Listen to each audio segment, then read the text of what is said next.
Shalom, kembali lagi dalam program pembelajaran jarak jauh bersama saya Rospita Tobing dalam pembelajaran agama. Kali ini materi kita adalah pelajaran yang ketiga. Tetapi sebelum kita masuk ke materi kita mengundang anak-anak untuk berdoa terlebih dahulu. Mari kita sama-sama berdoa. Tuhan Yesus yang baik, urapilah hati kami di saat kami akan mempelajari firman-Mu. Kiranya kekuatan dari surga, kuasa Roh Kudus Tuhan, boleh mengilhami kami supaya kami dapat memahami firman-Mu ini seturut dengan kehendak-Mu. Terima kasih untuk berkat-Mu. Inilah doa dan permohonan kami. Dalam nama Tuhan Yesus kami sudah berdoa. Amin. Baiklah anak-anak yang berada di rumah, materi pembelajaran agama kita kali ini adalah pelajaran ketiga. Ya, pelajaran ketiga. Judulnya adalah tugas rahasia. Materinya terdapat di dalam 1 Samuel pasal yang ke-16 ayat 1 sampai 23. Anak-anak yang berada di rumah dapat membuka Alkitabnya 1 Samuel pasal yang ke-16 ayat 1 sampai 23. Ya. Ayat hafalan pada pembelajaran kali ini adalah 1 Samuel 16 ayat 7b.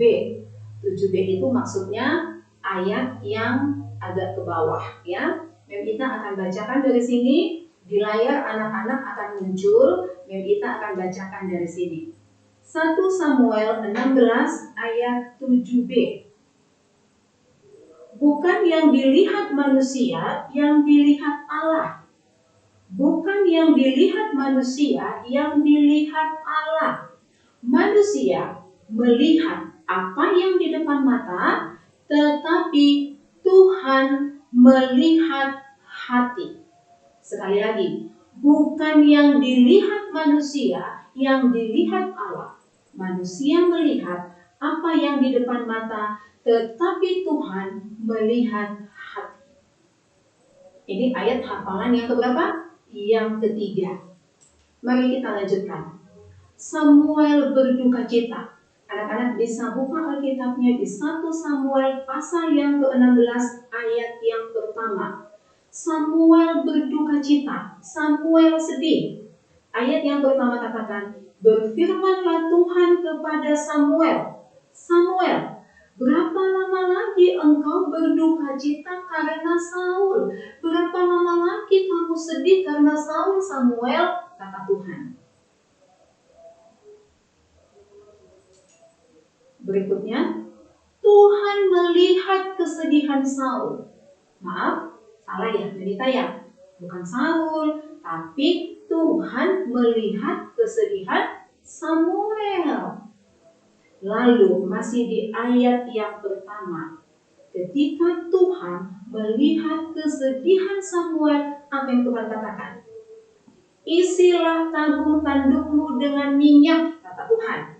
Isilah tabung tandukmu dengan minyak dan pergilah.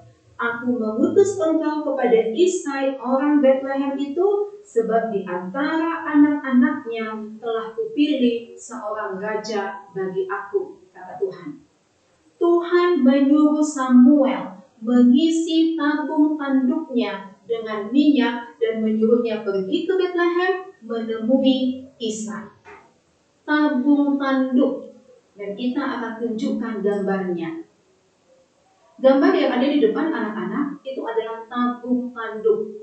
Tabung tanduk ini biasanya dipakai oleh nabi, ya, nabi-nabi Tuhan di zaman dahulu kala biasanya mengisi tabung ini, namanya tabung tanduk, dengan minyak. Kalau anak-anak perhatikan bagian atas itu ada tutupnya ya. Jadi tutupnya dibuka, diisi minyak, kemudian ditutup lagi, dan biasanya itu digantungkan di pundak, ya, digantungkan di pundak. Dan ketika Tuhan berfirman, misalkan nih, kamu harus mengurapi raja ini, maka Nabi itu akan membuka tabung tanduknya dan menuangkan minyak ke atas kepala orang yang diurapi. Jadi itu fungsinya ya. Jadi anak-anak bisa membayangkan kira-kira bentuk dari tabung tanduk itu seperti apa. Tuhan suruh Samuel, isi tabung tandukmu dengan minyak, kemudian kamu pergi ke Bethlehem, temui Bapak Isai. Anak-anak, apakah Samuel menurut? Wow, awalnya Samuel takut. Kenapa Samuel takut? Dia bilang sama Tuhan, itu ada di ayat yang kedua, masih di 1 Samuel pasal yang ke-16. Dan kita baca dari sini. Ya, di layar anak-anak mungkin, di layar anak-anak bisa melihat Alkitabnya ya. Tetapi Samuel berkata kepada Tuhan, Tuhan, bagaimana mungkin aku pergi? Bagaimana mungkin aku pergi, Tuhan? Kata Samuel, jika Saul mendengarnya, maka Saul akan membunuhku. Anak-anak, Samuel takut. Itu manusiawi, itu wajar. Ya, memiliki rasa takut itu wajar. Yang menjadi masalah adalah ketika kita takut, apa yang kita lakukan? Ketika Samuel takut pergi karena Raja Saul, jika Raja Saul mengetahuinya, maka Samuel akan dibunuh. Dia takut. Apa yang terjadi berikutnya? Oh, kata Tuhan, tidak Samuel, kamu harus pergi, kata Tuhan. Samuel, masih ingat Samuel kecil yang selalu suka menurut? Nah, anak-anak, ketika anak-anak menurut sejak kecil, dan kita yakin sampai dewasa, sampai tua seperti Nabi Samuel, tetap memiliki penurutan. Walaupun Samuel takut, tapi Tuhan katakan, pergi Samuel, isi tabung tandukmu dengan minyak, pergi ke Bethlehem, temui Isai, karena satu dari anak Isai akan kuangkat menjadi raja. Samuel menurut, ya anak-anak. Samuel yang sudah tua itu dia menurut kepada Tuhan, dan dia pergi. Pergi kemana? Ke Bethlehem. Tuhan bilang sama Samuel, Samuel, nanti ketika kamu pergi ke Bethlehem, kamu harus membawa seekor lembu muda. Anak-anak bisa baca itu masih di 1 Samuel pasal yang ke-16. Kata Tuhan di ayat yang kedua, bawalah seekor lembu muda. Samuel siapkan lembu muda. Bukan hanya itu, jika ada yang bertanya, untuk apa kamu datang ke Bethlehem? Mengapa kamu membawa seekor lembu muda? Tuhan katakan kepada Samuel, jawab ya Samuel, aku datang untuk mempersembahkan korban untuk Tuhan. Tuhan sudah mengatur semuanya apa yang akan dilakukan oleh Samuel. Bawa seekor lembu muda, ketika ada yang bertanya kepadamu, jawab, aku datang untuk mempersembahkan korban kepada Tuhan. Perintah Tuhan berikutnya, ketika Samuel sudah tiba di Bethlehem dan hendak melakukan upacara pengorbanan, Tuhan katakan kepada Samuel, undang Isai. Dan Samuel melakukan perintah Tuhan. Samuel mengundang Isai ke upacara pengorbanan. Kata Tuhan, di saat itulah nanti aku Tuhan akan memberitahukan kepadamu apa yang harus kamu lakukan. Samuel mengikuti apa yang Tuhan perintahkan. Samuel memahami apa perintah Tuhan, apa yang harus dia lakukan, kemana dia pergi. Anak-anakku, Samuel menurut. Isai yang akan ditemui Samuel di Bethlehem memiliki beberapa anak laki-laki yang perawakannya bagus, tubuhnya bagus, tinggi, tinggi, besar, bagus. Samuel memiliki beberapa anak yang memiliki perawakan yang bagus,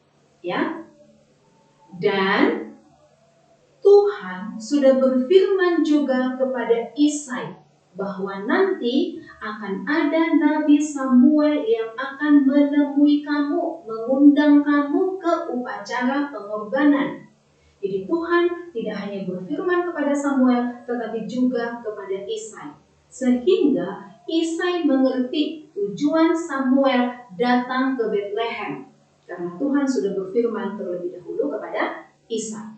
Isai paham bahwa tujuan Samuel datang ke Bethlehem adalah untuk mengurapi salah satu anaknya menjadi raja.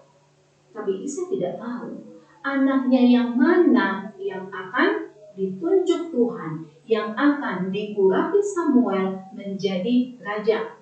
Isai tidak tahu. Yang dia tahu salah satu anaknya akan diurapi oleh Samuel menjadi raja atas perintah Tuhan. Nah, anak-anak, setelah upacara pengorbanan itu selesai, ternyata di sana Isai tidak datang sendirian. Isai membawa juga anak-anaknya untuk mengikuti upacara pengorbanan. Setelah selesai upacara pengorbanan, Isai menyuruh anak laki-lakinya yang tinggi besar dan berparas elok lewat di depan Samuel. Karena Isai sudah tahu tujuan Samuel datang itu sebenarnya untuk apa. Isai menyuruh anak laki-lakinya lewat di depan Samuel. Yang pertama kali Isai suruh lewat adalah anak-anaknya yang tinggi besar dan berparas elok. Lewatlah Eliab. Pertama, lewat Eliab. Betul anak-anak, badannya tinggi besar, parasnya elok. Tuhan katakan kepada Samuel, bukan itu Samuel. Oh, sekarang lewat Abinadab di depan Samuel. Tuhan katakan apa? Bukan itu yang dipilih oleh Tuhan. Wah, lewat Syama, berikutnya lewat Syama. Badannya tinggi besar, perawakannya elok. Tuhan katakan, bukan itu Samuel.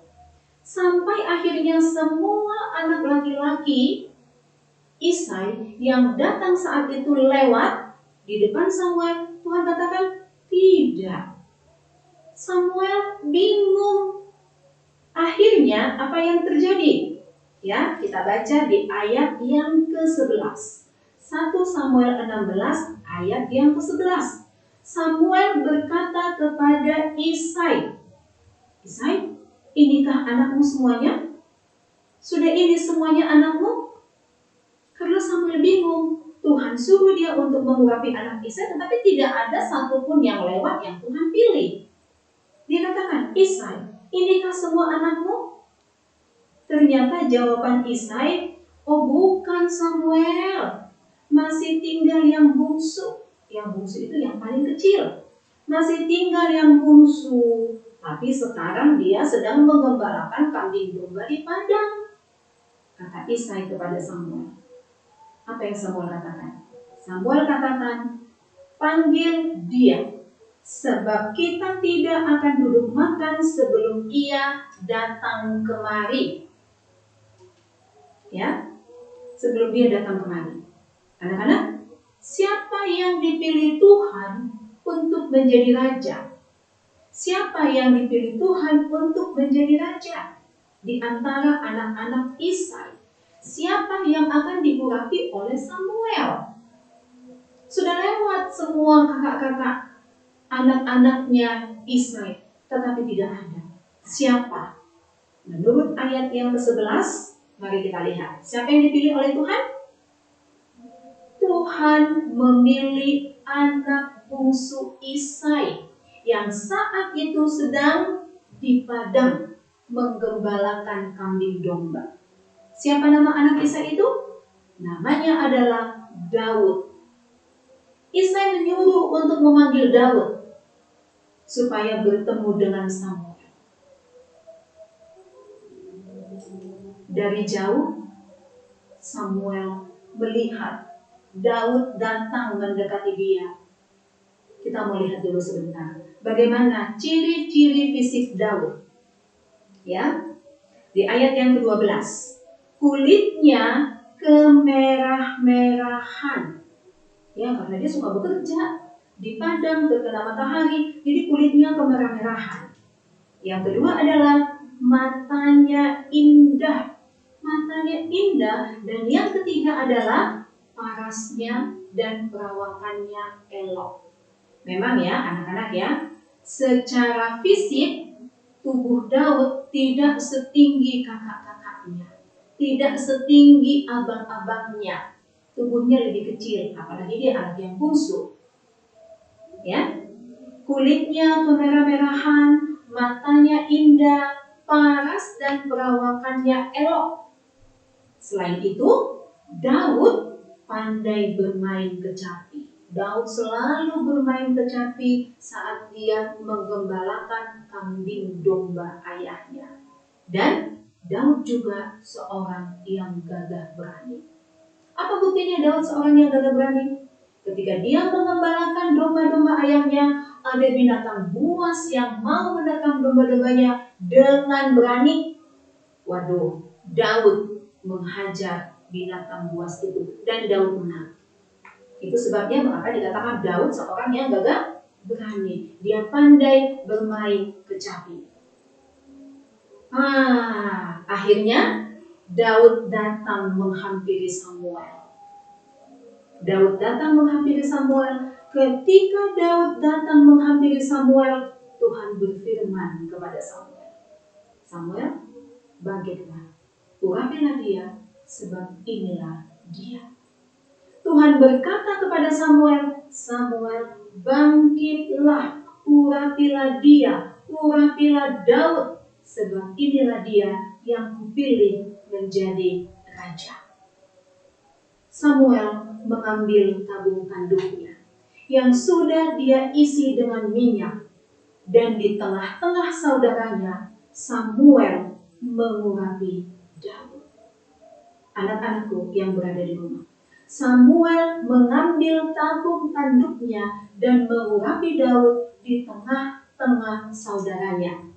Dan sejak saat itu dan seterusnya berkuasalah Roh Tuhan atas Daud. Sejak saat itu, sejak diurapi oleh Samuel atas petunjuk Tuhan, berkuasalah Roh Tuhan atas Daud. Anak-anak, ayat hafalan kita tadi, bukan yang dilihat manusia, yang dilihat Allah. Bukan yang dilihat manusia, yang dilihat Allah. Di awal tadi Samuel berpikir, ketika Syama lewat, Abinadab lewat, parasnya tinggi, wajahnya elok, Samuel berpikir, inilah yang akan diurapi. Tidak, bukan yang dilihat manusia, yang dilihat Tuhan. Anak-anak, apa yang dilihat manusia?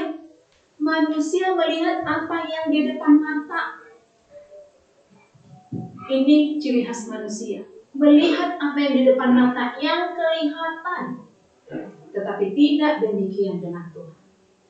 Tuhan melihat hati. Tidak ada yang tahu apa isi hati yang kita saat ini. Tidak ada yang tahu apa isi hati anak-anak. Siapa yang tahu isi hati kita? Tuhan. Anak-anak wanita yang berada di rumah, kita berharga di hadapan Tuhan. Apapun kondisi kita saat ini, bagaimanapun bentuk fisik kita, bagaimanapun bentuk fisik kita, kita berharga di mata Tuhan. Mungkin anak-anak ingat ya, ada lagu anak-anak, hitam, putih, kuning, merah, sangat indah bagi Tuhan. Dan di hadapan Tuhan, kita semua sama. Bukan yang dilihat manusia, yang dilihat Allah. Manusia melihat apa yang di depan mata, tetapi Tuhan melihat hati. Anak-anak wanita yang berada di rumah, apa yang menjadi kesimpulan pembelajaran kita hari ini? Bersama Tuhan, kita tidak perlu takut. Sama seperti Samuel. Pergi Samuel. Samuel menurut kepada Tuhan. Dia pergi ke Bethlehem menemui Isa. Bersama Tuhan, kita tidak perlu takut. Tuhan akan selalu melindungi dan menyertai kita kemanapun kita pergi. Asalkan kita menjadikan Tuhan sebagai perlindungan kita. Anak-anak wanita yang berada di rumah, sama seperti Samuel, sejak kecil sudah menurut kepada Tuhan, sampai tua dia tetap menurut kepada Tuhan. Harapan dan kita, ketika anak-anak dididik oleh orang tua di rumah, oleh guru di sekolah, biarlah kiranya semua pendidikan itu, semua ajaran itu dapat menolong anak-anak untuk bertumbuh, bukan hanya secara fisik, tetapi juga secara kerohanian. Kita memiliki iman kepada Tuhan, memiliki kepercayaan kepada Tuhan sama seperti Samuel. Sehingga pada saatnya nanti, kemanapun Tuhan suruh kita pergi, kita akan katakan, saya siap Tuhan, utuslah saya kemanapun Tuhan menyuruh saya. Baiklah anak-anak Memit yang ada di rumah, sampai di sini pembelajaran kita saat ini. Mudah-mudahan anak-anak dapat memahami penjelasan kita, dan untuk mengakhiri pembelajaran kita pada saat ini, kembali kita akan mengundang anak-anak untuk berdoa. Mari kita sama-sama berdoa. Terima kasih Tuhan Yesus, pelajaran indah Engkau berikan bagi kami melalui penuturan Samuel. Biarlah kiranya kuasa Tuhan yang menolong kami, khususnya seluruh anak-anak didik kami, supaya mereka mau mendengar nasihat orang tua, nasihat guru, nasihat Tuhan, sehingga anak-anak kami ini dapat bertumbuh menjadi anak-anak yang mendatangkan berkat di rumah, di sekolah, dimanapun mereka berada, terlebih menjadi kepujian dan kemuliaan bagi nama Tuhan. Terima kasih untuk berkat-Mu, kami serahkan kehidupan kami ke dalam tangan-Mu, kehendak-Mu yang jadi. Inilah doa dan permohonan kami dalam nama Tuhan Yesus kami berdoa. Amin. Sampai bertemu di pembelajaran berikutnya. Tetap semangat, salam sehat, Tuhan Yesus memberkati.